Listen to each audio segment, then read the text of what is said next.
Main মোড়টা না, ওই main মোড় থেকে ডান দিকে চলে যাচ্ছে হাতিবাড়ি পাখিরালয়, যেটা ঝিল্লি পাখিরালয় বলে। ঝিল্লি পাখিরালয় বোর্ডিং চালু হয়েছে মানে ভালো।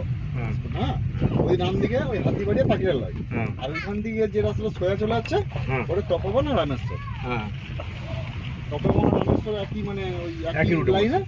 আর আপনার এই হাতিবাড়ি আর পাখিরালয়টা, হাতিবাড়ির ডান দিকে ওই রাস্তায়, আর পাখিরালয়টা বাঁ দিকে প্রায় 7-8 কিলোমিটার ভেতরে।